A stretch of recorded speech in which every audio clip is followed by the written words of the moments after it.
Então, gostaria que você abrisse a sua Bíblia aí, né, no Evangelho de Marcos. A gente vai ler o capítulo 15, aí, o finalzinho do capítulo 15, dos versos 33 ao verso 47. Antes de ler, vou só fazer uma pergunta aí para você, e aí a gente vai partir para a leitura.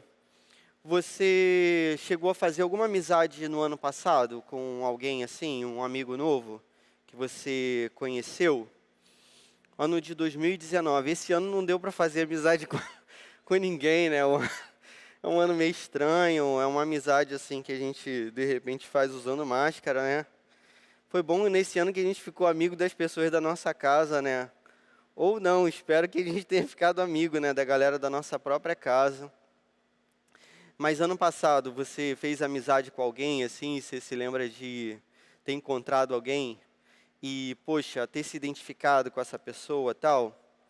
Agora, talvez nesse ano você não esteja mais encontrando essa pessoa. Então, assim, um amigo recente, mas que pode ser um amigo verdadeiro, né? Um amigo recente que você fez ano passado e agora você está privado da companhia dele, você não pode encontrar com ele, está separado desse amigo. Você sente a falta desse amigo? Você sente, assim, a ausência dessa pessoa? Algumas separações são mais severas, assim. Então, por exemplo, poxa, quanto maior o grau de intimidade que a gente tem com a pessoa e quanto mais a gente ama uma pessoa, provavelmente a separação ela vai se tornar mais dificilmente suportada. Tá entendendo a comparação que eu estou fazendo? Então, assim, pô, uma coisa é você ficar sem, de repente, a presença de um amigo que você conheceu ano passado. Outra coisa é você ficar sem a presença de uma pessoa que você conviveu durante anos. Então, eu penso na minha esposa. Essa semana eu coloquei uma foto lá de 20 anos atrás na internet. Então, poxa, se eu fico separado da minha esposa, isso causa muito sofrimento para mim, essa dor da separação. Agora, você imagina que você vive em comunhão com alguém durante toda a eternidade. E a eternidade, estranhamente, ela pode ser contada para trás e para frente. Então você pega um ponto da história e aí você projeta a eternidade para trás. Isso na minha cabeça não entra, assim, é difícil de eu compreender. Eu consigo até entender a eternidade para frente, mas para trás é muito difícil. Mas é assim no mundo das coisas de Deus, na realidade de Deus. Então, na eternidade passada, Jesus esteve, o Filho, na presença do Pai, em comunhão plena e eterna.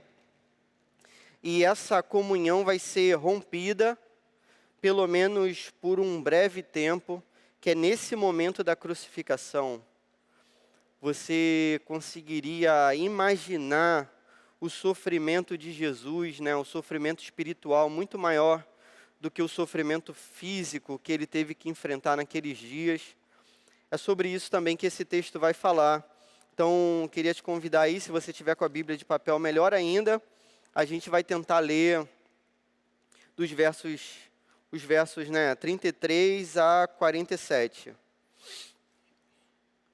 Diz assim um texto: E houve trevas sobre toda a terra do meio-dia às 3 horas da tarde. Por volta das 3 horas da tarde, Jesus bradou em alta voz: Eloi, Eloi, lama sabachthani, que significa: meu Deus, por que me abandonaste? Quando alguns dos que estavam presentes ouviram isso, disseram: ouçam, ele está chamando Elias. Um deles correu, embebeu uma esponja em vinagre, colocou-a na ponta de uma vara e deu a Jesus para beber. E disse: deixem-no, vejamos se Elias vem tirá-lo daí. Mas Jesus, com um alto brado, expirou. E o véu do santuário rasgou-se em duas partes, de alto a baixo. Quando o centurião que estava em frente de Jesus ouviu o seu brado e viu como ele morreu, disse: realmente, este homem era o Filho de Deus. Algumas mulheres estavam observando de longe. Entre elas estavam Maria Madalena, Salomé e Maria, mãe de Tiago, o mais jovem, e de José. Na Galiléia, elas tinham seguido e servido a Jesus. Muitas outras mulheres que tinham subido com ele para Jerusalém também estavam ali. Era o dia da preparação, isto é, véspera do sábado. José de Arimateia, membro de destaque do Sinédrio, que também esperava o reino de Deus, dirigiu-se corajosamente a Pilatos e pediu o corpo de Jesus. Pilatos ficou surpreso ao ouvir que ele já tinha morrido. Chamando o centurião, perguntou-lhe se Jesus já tinha morrido. Sendo informado pelo centurião, entregou o corpo a José. Então José comprou um lenço de linho, baixou o corpo da cruz, envolveu-o no lençol, é lençol de linho, né? Vou voltar para o verso 46. Então José comprou um lençol de linho, baixou-o no corpo da cruz, envolveu-o no lençol e o colocou num sepulcro cavado na rocha. Depois fez rolar uma pedra sobre a entrada do sepulcro. Maria Madalena e Maria, mãe de José, viram onde ele fora colocado. Até aqui. Amém. No início dessa passagem, né, logo no verso 33, a gente vai ouvir dizer que houve trevas sobre toda a terra. E isso aconteceu por volta do meio-dia. Então, esse fato é um fato totalmente estranho. Alguns estudiosos tentaram correlacionar isso com alguma forma de eclipse, mas a época do ano em que isso aconteceu, não aconteceria eclipse nenhum, com algumas questões da própria natureza, e não há explicação para esse fenômeno de trevas que não seja uma explicação espiritual. As trevas, na verdade, são também uma forma de tortura. Então, se você, por exemplo, ouvisse alguns relatos de pessoas que viveram em trevas durante alguma época de suas vidas, vocês iam perceber o quanto que é angustiante você ficar num ambiente sem luz. Faz parte do isolamento, por exemplo, né? Eu trabalhei no sistema prisional, então nas prisões antigas, não duvido que nas modernas isso aconteça. Nas prisões antigas, né, existe um ambiente de isolamento, que é chamado também no sistema prisional de seguro. Aí nesse ambiente de isolamento, muitas vezes a pessoa fica numa cela solitária e às vezes, né, podendo ficar, principalmente nos relatos antigos, né, num ambiente sem luz. Isso é uma forma de torturar, né, um indivíduo. Há relatos, por exemplo, de pessoas que perto do Polo Norte e viveram semanas sem o raiar do dia, e essas pessoas perdidas numa embarcação, elas disseram que durante essas semanas a pior coisa que elas viveram não foi a falta de comida, nem a falta de provisão, nem o frio do polo, mas principalmente a falta de luz. E elas relatam que o quanto que era terrível viver num ambiente de trevas. As trevas que se estabelecem aqui no verso 33 são certamente trevas espirituais. Jesus em trevas na cruz é o nosso luzeiro, a nossa luz, a luz das nações. Nessa rude cruz que se erigiu, né, tem um hino antigo que diz isso, né? Rude cruz se erigiu, dela o dia fugiu, como emblema de vergonha e dor. Assim diz o hino antigo. É como se nem a luz quisesse olhar para Jesus, carregando todo o nosso pecado. É como se o sol virasse os olhos para não ver toda a maldade da humanidade depositada diante daquele que era totalmente santo e que é totalmente santo e perfeito e puro, aquele que não cometeu pecado, mas que foi contado entre os transgressores, o nosso Senhor e Salvador, Jesus Cristo. O verso 34 apresenta Jesus por volta das 3 horas da tarde, dando um brado em alta voz. Nesse brado, ele fala Eloi, Eloi, e as pessoas acham que ele está chamando por Elias. Existia essa lenda naquela comunidade de que Elias, ele ia de alguma forma interferir na história ali do Messias. Jesus já tinha explicado isso para os seus discípulos, ele compara Elias a João Batista. E Jesus chama pelo Deus, né? Meu Deus, por que me abandonaste? O filho chamando pelo pai, o filho sozinho e abandonado na cruz. Essa é a dor da separação. Aquele que eternamente esteve ligado ao Pai de algum modo que a gente não consegue explicar, de algum modo misterioso, por esses momentos separado do Pai, porque carregava sobre ele a nossa injustiça, a nossa falha, a nossa maldade, os nossos crimes, os nossos pecados, os nossos erros, as nossas mentiras, a nossa violência. Jesus foi abandonado na cruz para que nós fôssemos encontrados por Deus. Ele esteve só para que a gente nunca mais estivesse sozinho. Nos versos 36 e 37, a gente vê Jesus mais uma vez, ele sendo torturado.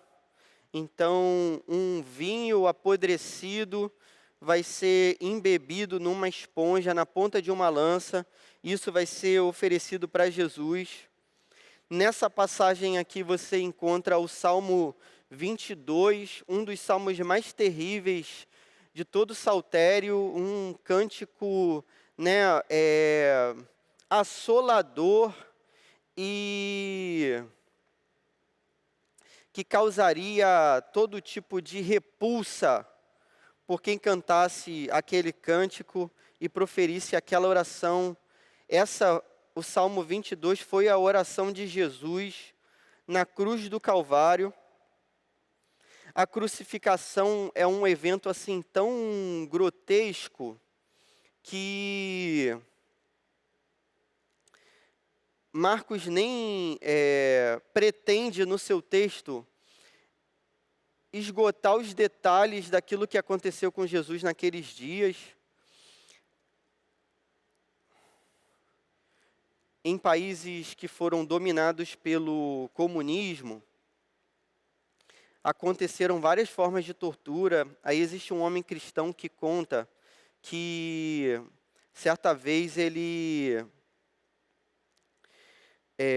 sendo torturado por ser cristão num país comunista, ele foi preso por ser cristão, e num país comunista, uma das formas de tortura que usaram contra ele foi a seguinte: e ele e outros presos, aqueles homens queriam que eles entregassem e traíssem os seus irmãos em Cristo e negassem a fé em Jesus Cristo. E uma das formas de tortura que eles usaram foi pegar um gato e crucificar o gato na frente daqueles homens. E esse homem cristão, né, relatando, ele diz assim que, cara, a tortura daquele gato assim foi um negócio tão horrível e tão tenebroso e tão nefasto e tão sujo e tão podre e tão traumatizante e tão horroroso. Ele ouvia os gritos do gato, ele tentava não olhar para aquela cena tão grotesca. Os romanos eram especialistas nesse tipo de processo de morte terrível, né? Os romanos, eles eram especialistas em crucificar as pessoas. Então, Jesus, né, ele é cruelmente crucificado e torturado. Jesus grita, e esse é um grito de vitória. Tudo se cumpre no verso 37, toda a lei e toda a justiça de Deus e todo o cálice da ira de Deus é bebido no verso 37. aquele que ouve o nosso choro por socorro, aquele que ouve o nosso grito por socorro, é aquele que grita e brada vitoriosamente na cruz. O verso 38 apresenta para a gente um fato que é altamente significativo. O véu que separava o lugar santo do lugar santíssimo, o lugar santo do santo dos santos. Então, assim, existia um pátio em que as pessoas teriam acesso, existia um pátio em que só os judeus teriam acesso, o povo escolhido por Deus.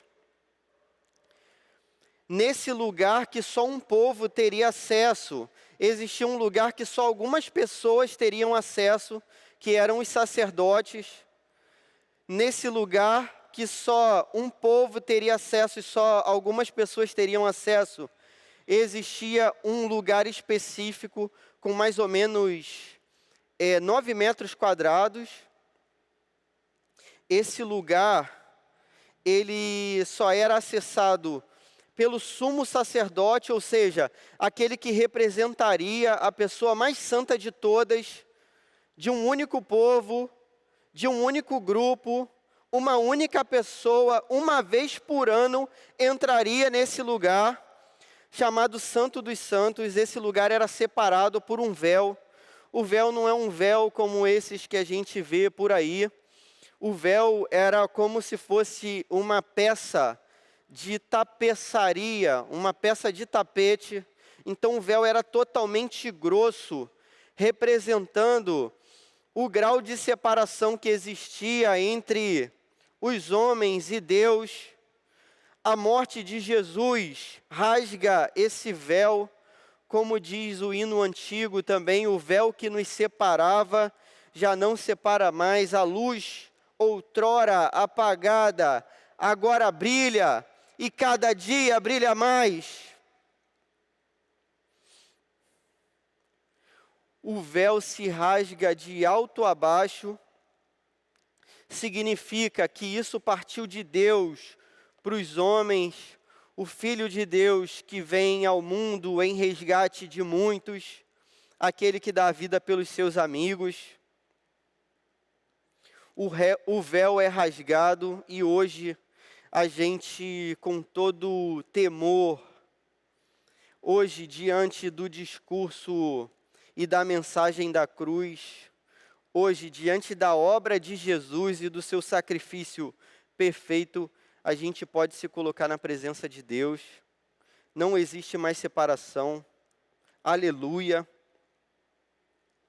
No verso 39, a gente vê um homem fazendo uma confissão de fé. Marcos escolhe esse homem provavelmente por conta do seu público-alvo. A gente sabe pelos outros evangelistas que um outro homem faz uma confissão de fé nesse momento também, né? Um dos 2 ladrões se dirige a Jesus e pede para Jesus que esteja no seu reino. E Jesus declara para ele que ainda hoje ele estaria no reino com Jesus, no reino de Deus. Marcos escolhe um homem romano, um centurião. É bem provável que esse texto tenha sido escrito para a igreja de Roma, esse evangelho. Então, os romanos poderiam se identificar com aquela conversão também, com aquele homem que crê. Um centurião, um homem totalmente rude. A carreira de centurião acontecia da seguinte maneira: você precisava se alistar no exército romano e você seguia uma longa carreira para que você pudesse se tornar um centurião, um oficial romano. Esse homem era acostumado com todo tipo de morte, esse homem era acostumado com todo tipo de guerra, esse homem já tinha matado bastante gente. Alguma coisa acontece naquela cena, alguma coisa acontece no meio da escuridão, alguma coisa acontece no brado de Jesus, que aquele homem não poderia entender em outra língua. Alguma coisa acontece na face de Jesus, nos gestos de Jesus, alguma coisa que o separava de todos os outros, alguma coisa que a gente sabe o que é, porque a gente viu a mesma coisa nele, fez com que aquele homem visse em Jesus não um homem qualquer, mas o Filho de Deus. E ele declara no finalzinho do verso 39, realmente este homem era o Filho de Deus. E ele declara com esse artigo definido, o Filho de Deus, o único. Um milagre acontece, mais um entre muitos. Diante da morte de Jesus, a nossa resposta deve ser a mesma resposta do centurião. Realmente, este homem era o Filho de Deus. No verso 40 apresenta algumas mulheres para a gente, né? O verso 40 mostra que as mulheres foram menos covardes do que os homens. E eu acho que geralmente é assim. As mulheres foram menos infiéis, ainda que de longe elas estavam presentes, elas observaram o que acontecia. Eram mulheres que o verso 41 vai dizer que desde a Galiléia seguiam a Jesus. E como é bonito que Deus tenha escolhido essas mulheres para que testemunhassem até o final. Como que no Evangelho as coisas são totalmente diferentes. As mulheres são descritas, Maria Madalena, Salomé, e a última Maria descrita aqui, possivelmente é a mãe de Jesus. E aqui o relato dos seus irmãos, Tiago, o mais jovem, e José. A partir do verso 42, a gente tem um outro personagem que se manifesta como um crente, e esse é José de Arimateia. Então, é altamente impressionante, né? Como que diante da cruz, um ladrão se converte e um ladrão se torna filho de Deus. Um centurião romano, um homem acostumado com todo tipo de tortura e morte, é tocado e se sensibiliza e se converte e se torna um filho de Deus. Como José de Arimateia, membro do Sinédrio, do grupo que em sua maioria perseguiu a Jesus Cristo. Como que esse homem também vai ser tocado pela história de Jesus e, sobretudo, por esse penúltimo capítulo, né? Sobretudo pela sua morte de cruz. José de Arimateia audaciosamente pede o corpo de Jesus a Pilatos. Pô, pense você que Jesus foi morto como um criminoso e uma perseguição, né, aos seus seguidores seria levantada depois disso. Esse homem manifesta o seu amor por Jesus, contrário a toda a tradição daquela época, porque assim, uma pessoa que morria na cruz, ela era uma pessoa amaldiçoada, considerada amaldiçoada. Maldito é aquele, né, pendurado no madeiro, assim dizia a lei antiga. Então, ninguém pegaria o corpo de alguém na cruz e depositaria no túmulo da sua própria família. Você amaldiçoaria sua própria família de acordo com aquela tradição. José de Arimateia sabe que Jesus não é um homem maldito, pelo contrário.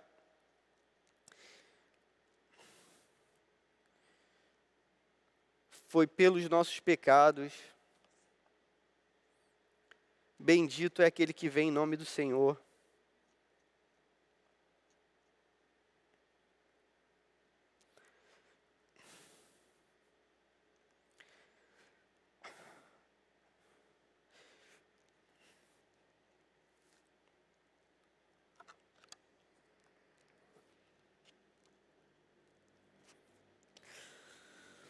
Jesus é sepultado.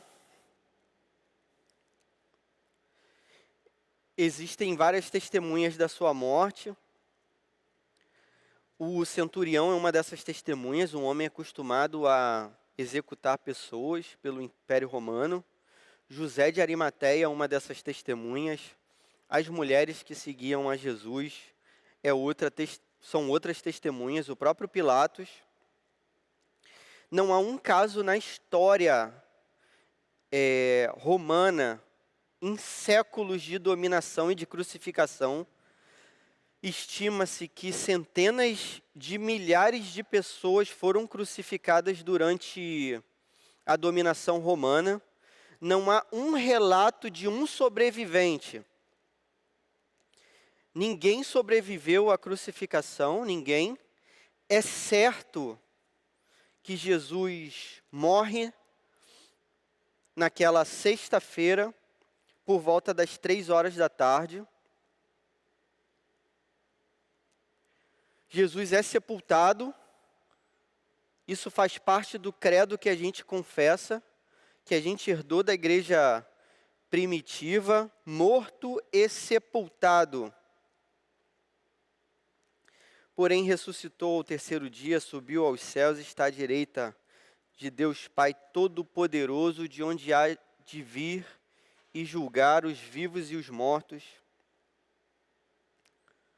Mais uma vez as mulheres são mencionadas, Maria Madalena e Maria, possivelmente a mãe de Jesus, são mencionadas aqui como testemunhas daquilo que aconteceu com o nosso Salvador.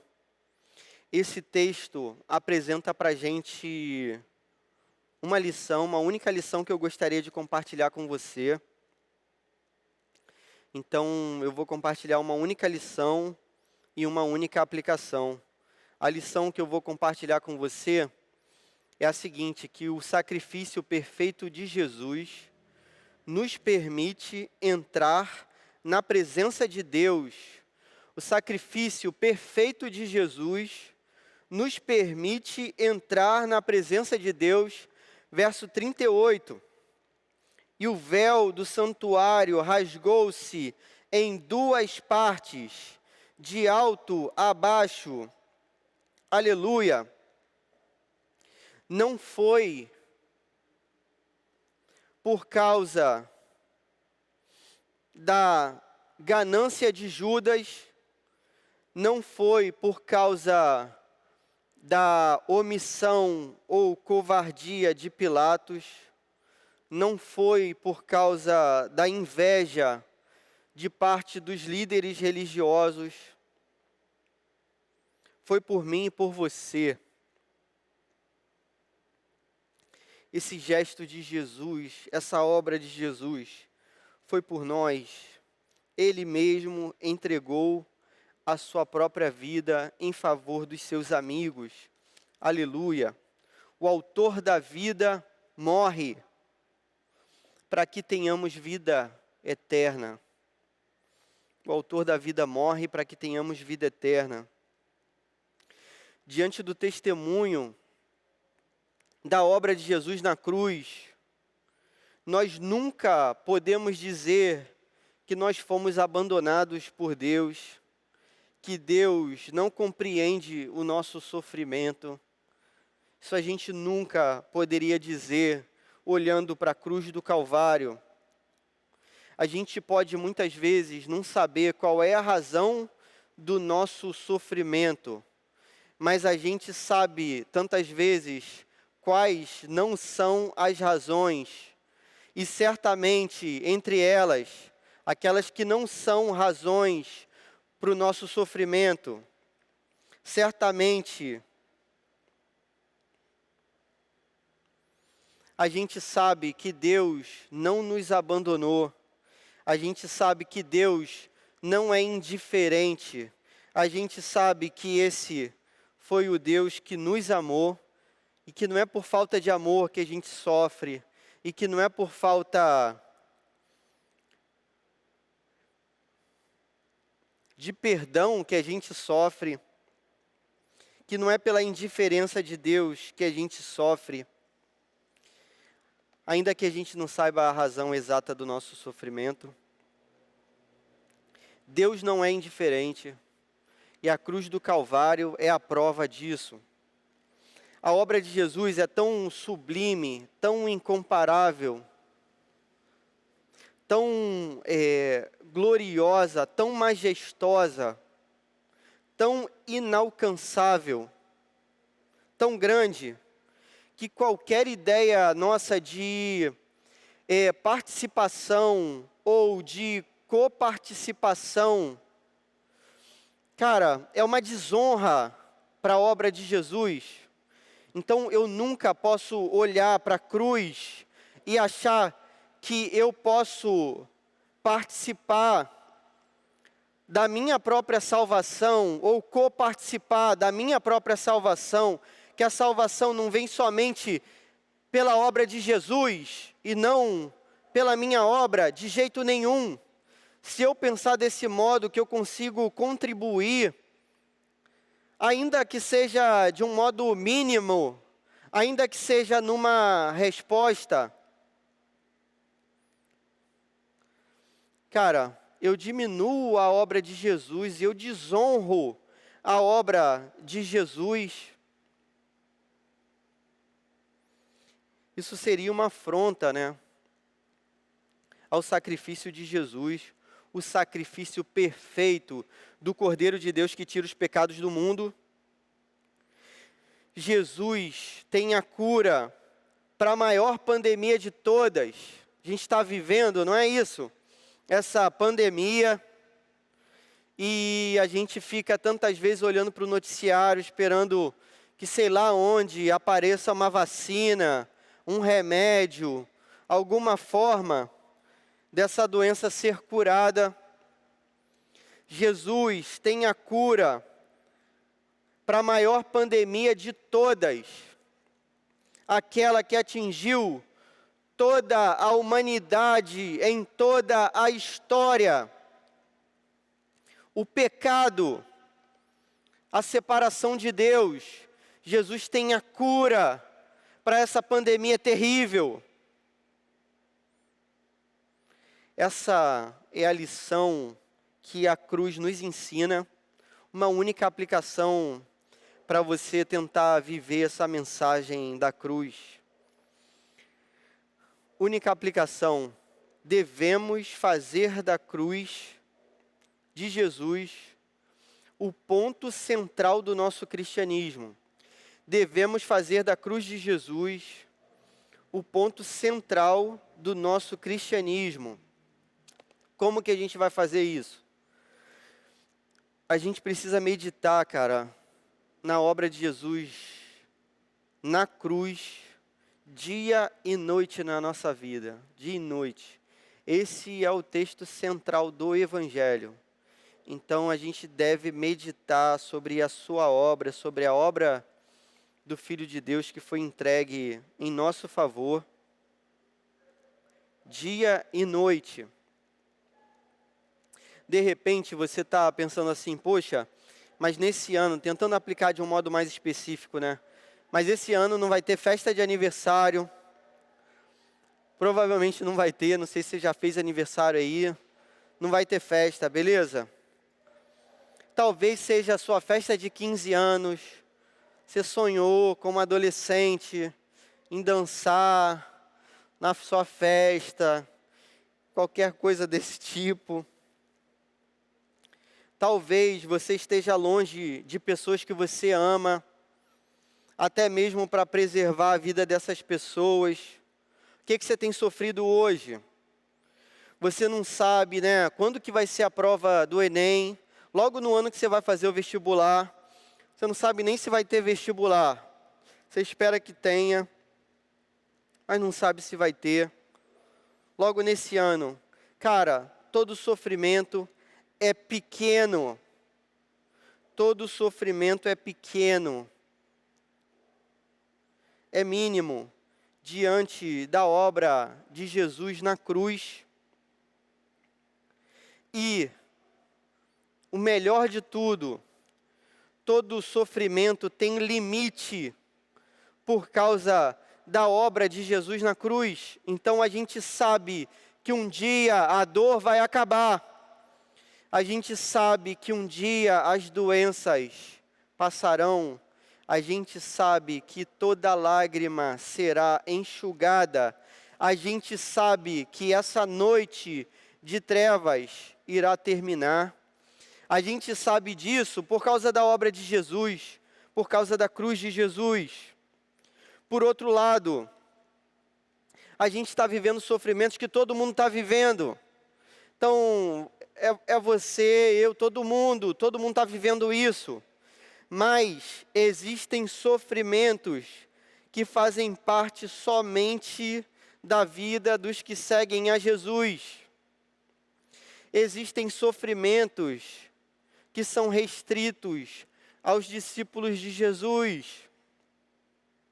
Se você for rejeitado por ser cristão, se você for humilhado por ser cristão, se você for perseguido por ser cristão, você deve se lembrar da obra de Jesus na cruz. Isso vai passar. Diante da obra de Jesus na cruz, como que você não vai perdoar uma pessoa que te ofendeu? Como que você não vai perdoar um irmão seu? Como que você, diante da obra de Jesus na cruz, não vai orar pelos seus inimigos e abençoar os seus inimigos e fazer da obra de Jesus a razão da sua própria vida? Como que diante da obra de Jesus na cruz você vai ter pena de você mesmo? Você vai continuar sendo autocomiserativo? Como que você vai fazer isso diante da cruz? A cruz é um consolo para os que sofrem. A cruz é a beleza do amor de Deus para os crentes. A cruz que é tão nefasta, que é escândalo e loucura para os que não creem. É beleza do amor de Deus para a nossa vida. Como eu amo a mensagem da cruz.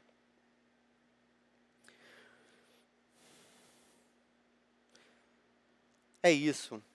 Gostaria de terminar mesmo com um poema de um cristão. Ele escreveu esse texto durante a Primeira Guerra Mundial. A gente está longe de viver um sofrimento próximo da Primeira Guerra Mundial. Então, eu vou terminar essa mensagem dessa noite com esse poema.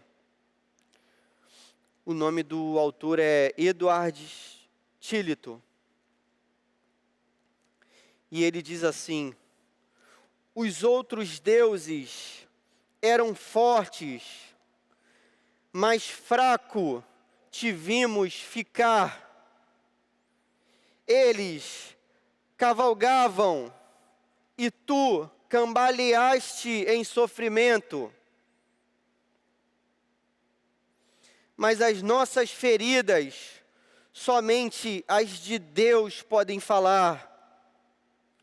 E nenhum outro Deus tem feridas, apenas tu, ó Senhor Jesus. Amém. Senhor, muito obrigado pela sua obra, muito obrigado pela entrega do seu Filho na cruz, pelo sacrifício perfeito, que cumpre toda a lei, toda a justiça, todas as profecias. A gente te encontrou no dia em que o teu filho foi abandonado. Nós fomos encontrados pelo teu amor e pela tua graça. Como nós amamos a mensagem da cruz, Pai. Como essa mensagem é maravilhosa para nós. Como essa mensagem transformou a nossa vida, Pai. Como essa mensagem fez de nós teus filhos. como essa mensagem é a porta aberta para a eternidade, como o autor da vida morreu, aleluia. A gente te louva, Senhor. A nossa esperança, a nossa confiança está no Teu Filho Jesus. É por essa mensagem que a gente tem a certeza de que nada há nos separar do Teu amor, Senhor. Nada há de nos separar da Tua graça, Pai. E que a gente tenha certeza de que a gente vai viver eternamente do Teu lado, ao lado do Teu Filho. Para sempre nós veremos as marcas da crucificação no corpo do Teu Filho. Elas nos lembrarão pela eternidade o preço alto desse sacrifício. E por isso o Senhor é digno de todo louvor e honra e majestade e glória. Que a gente te renda glória, Senhor, pelos séculos dos séculos. Amém.